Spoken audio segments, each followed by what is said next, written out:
So we're going to take a look here at what Paul writes to Timothy about older men and older women, particularly with widows.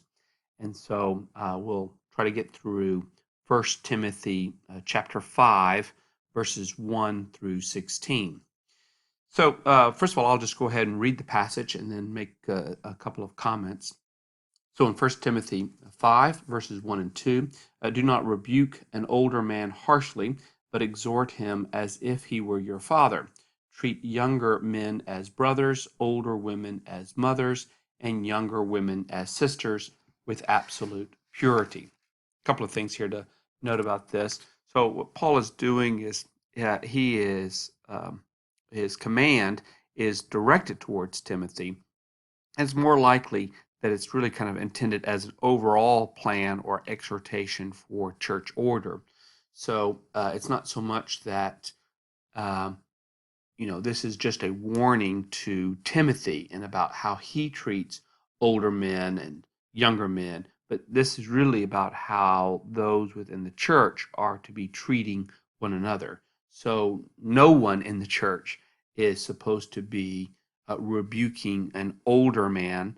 Now, the term that's translated as older man by the NIV, maybe by others, it's the same word that is sometimes translated in other places as elder. So the word elders just simply means an older man. And so here, I mean, a literal translation would be do not rebuke an elder harshly. But it's not likely that Paul here is thinking of a church office. It's more likely that he's just thinking of older men generally. One thing that we'll maybe mention in another kind of context is about age. According to the Jewish author Philo, who lived in the first century, age. An older man would simply be somebody over the age of 40, at least from Philo's perspective. Now, we don't know if that's how everybody else would use the concept of old age. But here, an older man simply is kind of representing those who have some kind of longevity within the congregation. So, also, there's a sensitivity to people of different ages that is seen as a virtue in the pastorals. We can kind of compare, make some contrast here with Titus 2 and 2 through 5, which kind of has the same kind of exhortations about respect of older individuals and the roles that older individuals have towards the younger. The paradigm then is that Christians ought to treat each other as family. So this kind of language of treating them as a father, treating younger men as brothers, older women as mothers, younger women as sisters. So this kind of familial language.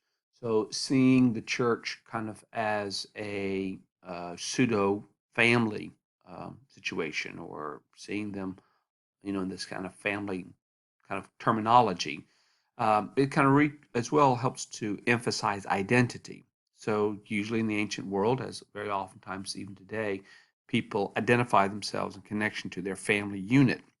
And so here using the family language to describe the relationships of the church is helping to reinforce identity within uh, the church. So now we'll turn to a very lengthy passage, very curiously, to emphasize the kind of way in which the church is going to care for a particular group of older women, particularly the widows. So I'll go ahead and read this lengthy section and then come back and highlight a few things. So give proper recognition to those widows who are really in need. But if a widow has children or grandchildren, these should learn first of all to put their religion into practice by caring for their own family and so repaying their parents and grandparents, for this is pleasing to God. The widow who is really in need and left all alone puts her hope in God and continues night and day to pray and to ask God for help. The widow who lives for pleasure is dead even while she lives. Give the people these instructions, so that no one may be open to blame. Anyone who does not provide for their relatives, and especially for their own household, has denied the faith and is worse than an unbeliever. No widow may be put on the list of widows unless she is over 60, has been faithful to her husband, and is well known for her good deeds, such as bringing up children, showing hospitality, washing the feet of the Lord's people, helping those in trouble, and devoting herself to all kinds of good deeds. As for younger widows, do not put them on such a list, for when their sensual desires overcome their dedication to Christ, they want to marry. Thus, they bring judgment on themselves because they have broken their first pledge. Besides, they get into the habit of being idle and going about from house to house. And not only do they become idlers, but also busybodies who talk nonsense, saying things they ought not to. So I counsel younger widows to marry, to have children, to manage their homes, and to give the enemy no opportunity for slander.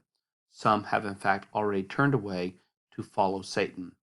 If any woman who is a believer has widows in her care, she should continue to help them and not let the church be burdened with them, so that the church can help those widows who are really in need.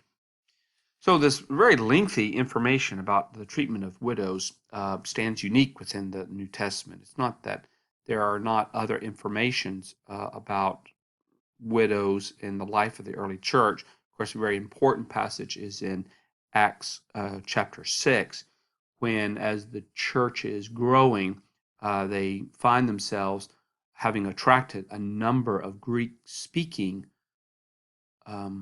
Jewish widows, and these widows need to be taken care of.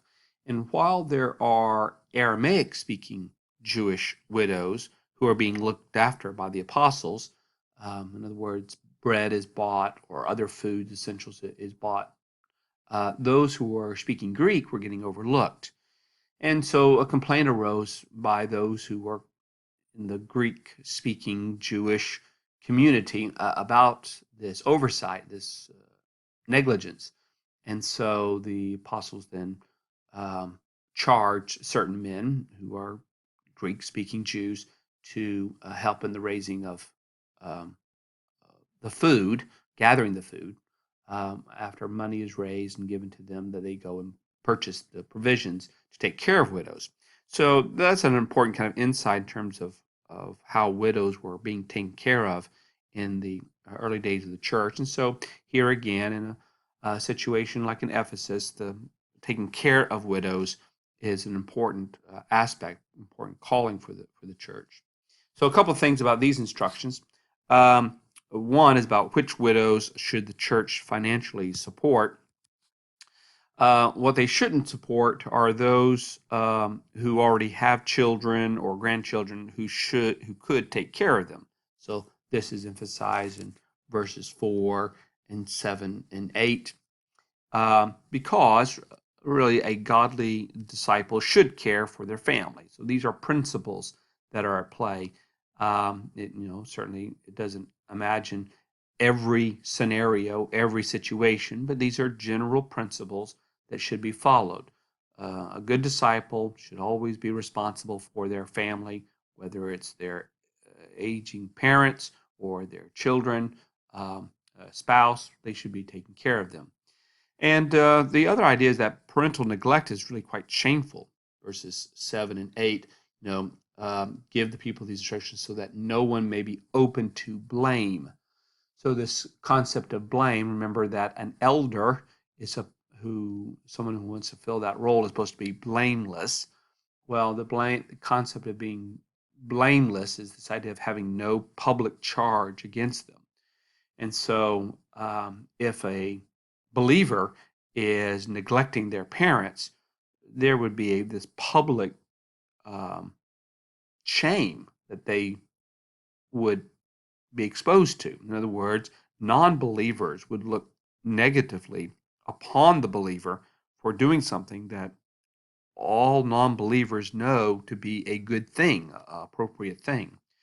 So the believer should not be behaving in ways towards their parents that would bring reproach, bring accusations, criticism upon the faith by doing something that would be seen generally as virtuous. Also, these not the widow who lives for pleasure. Interesting, the concept, this idea of living for pleasure. It conveys this idea of the desire for living for oneself. It doesn't necessarily, the word pleasure here is not a code word for sexuality.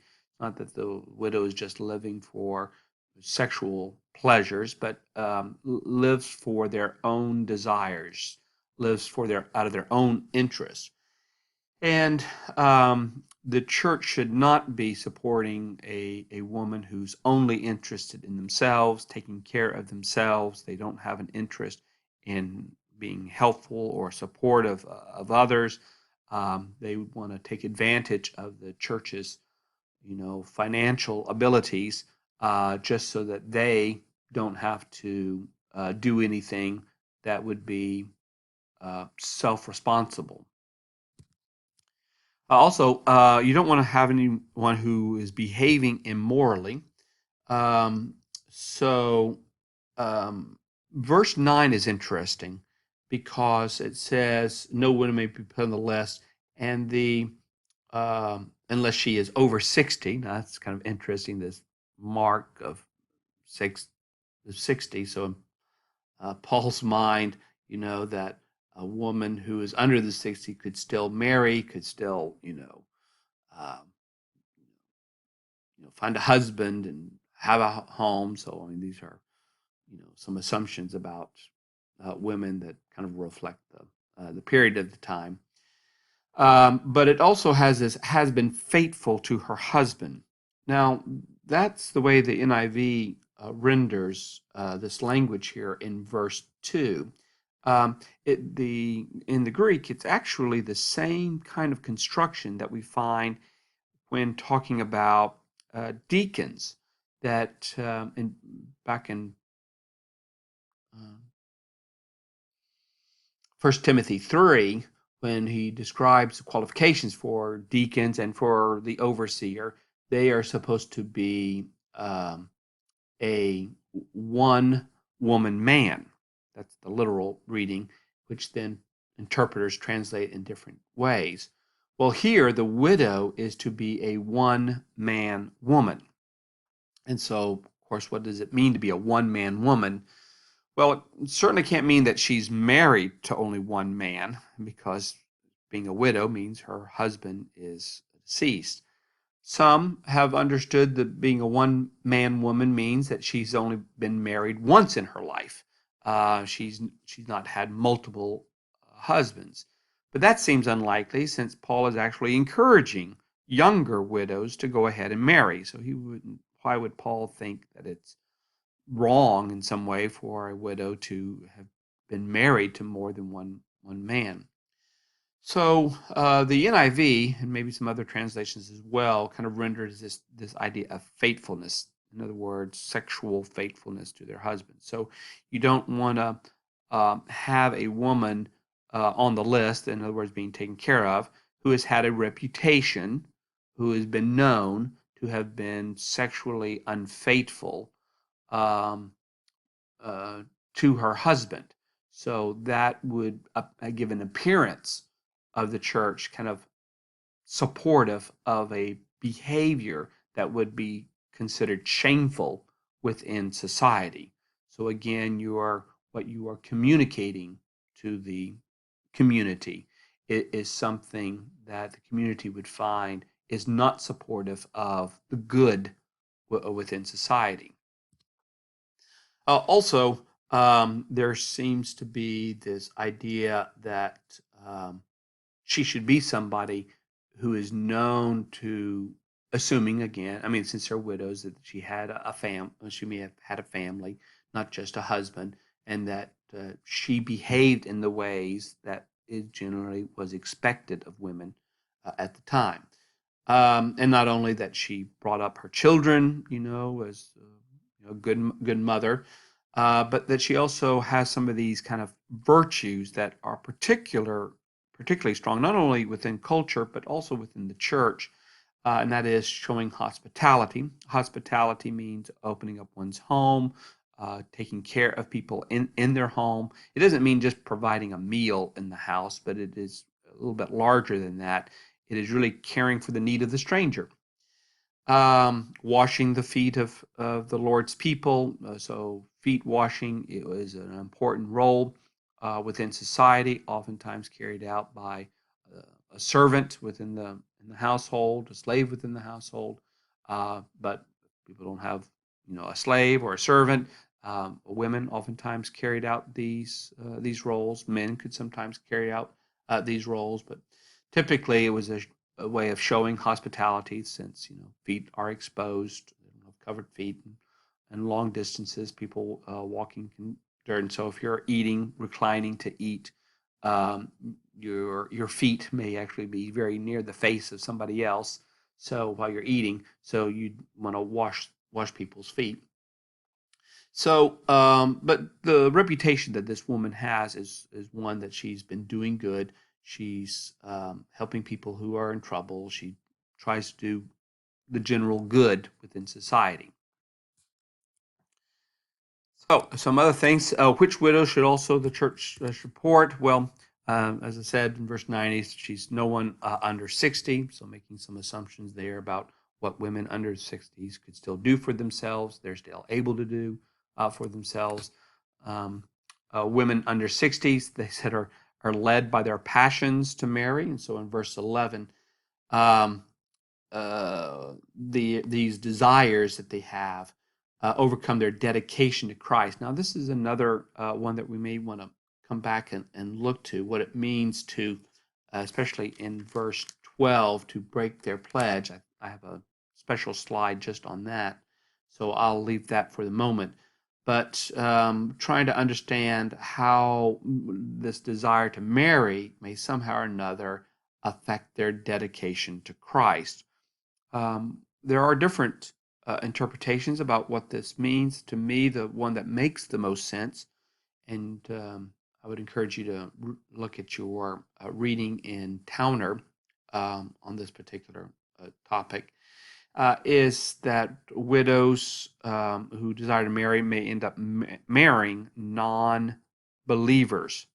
And by marrying a non believers, it can pull them away or draw them away from their faith in Christ. So you don't want to financially support a woman who will end up marrying then the non-Christian, and that non-Christian then take them away from Christ. So there's some very interesting um, rules, instructions that are being placed in how the funds of the church can be used to support women who are in need. Financial support also would lead them to become idle and gossips. Now, it is kind of awkward here, but some of the language that is being used here are stereotypical of the ways in which women, and particularly older women, were oftentimes characterized in a number of literature. That these are the behaviors of women. They tend to want to gossip. They tend to want to go to house. And by the idea of idle and gossip, it may specifically be thinking about some things um, that's referring to what's going on in the situation in Ephesus. In particular, it may be that these widows are the people who have been most affected by, or many of them may have been affected by, the false teachings.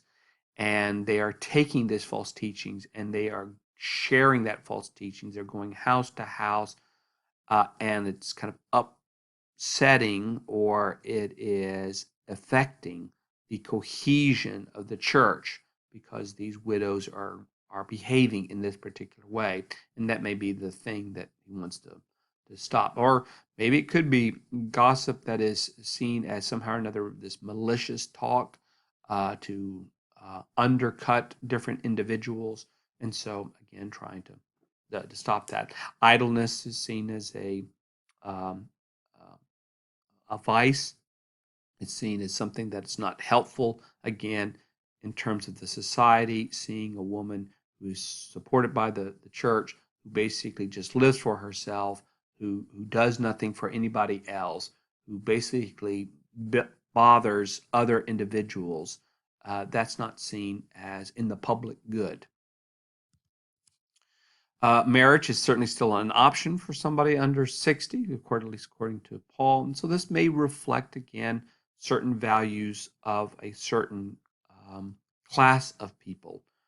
It may not be the case for individuals in lower economic classes.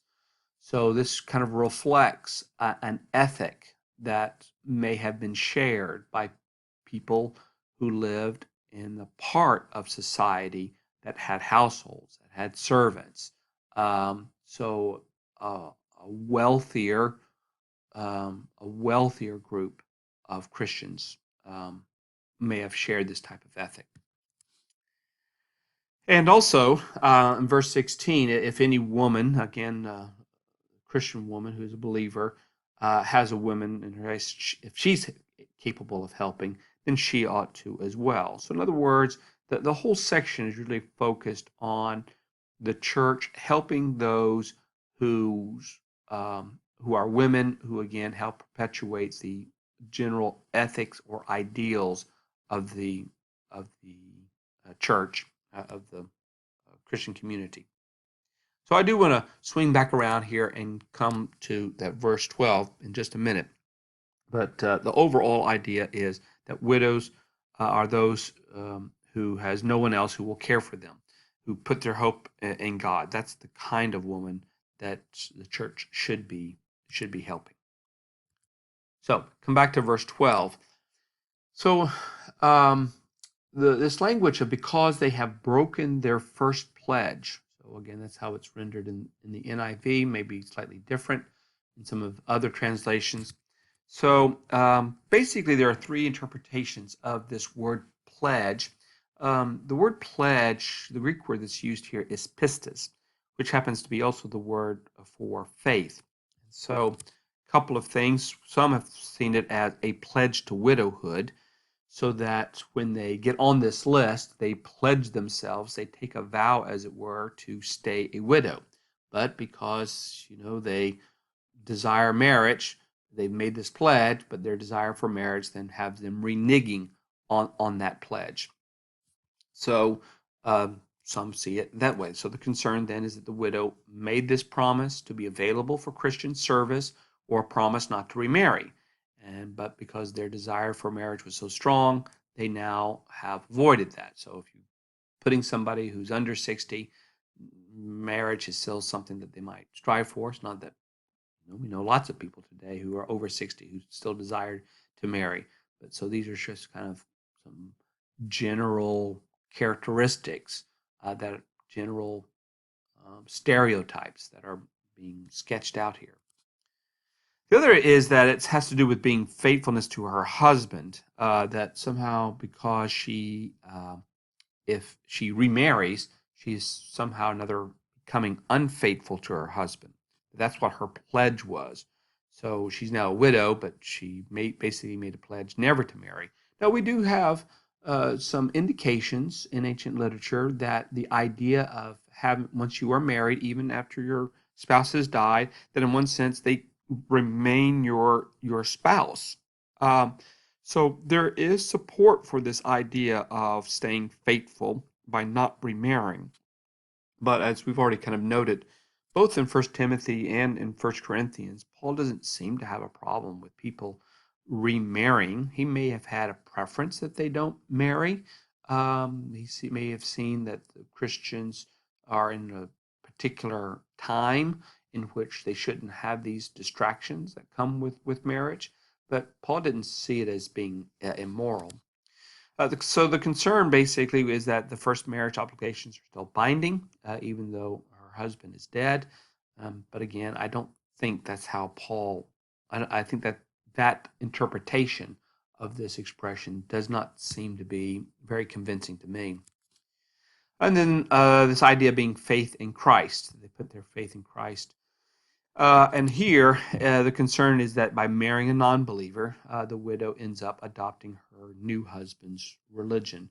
And to me, that's probably the most likely that her pledge, her first pledge, is her pledge to be faithful to Christ. And if she is desiring to marry, she may end up marrying the non-believer, and by her attachment to this non-believer, she is drawn away. It doesn't necessarily mean that she would be drawn away, but it may be this concern that that is what's going to happen. Um, you know, Paul knows that believers can be married to non-believers. He doesn't think it's a sinful thing to be in a marriage with a non-believer, but he certainly thinks that um, it is the Christian's concern to be in relationships whenever they can that are conducive with their commitment, their faithfulness to Christ. So that's a few things here about 1 Timothy 5. And the next time that we'll look in, we'll get into what Paul has to say about treating elders, not just older men, but those who actually hold a role or an office.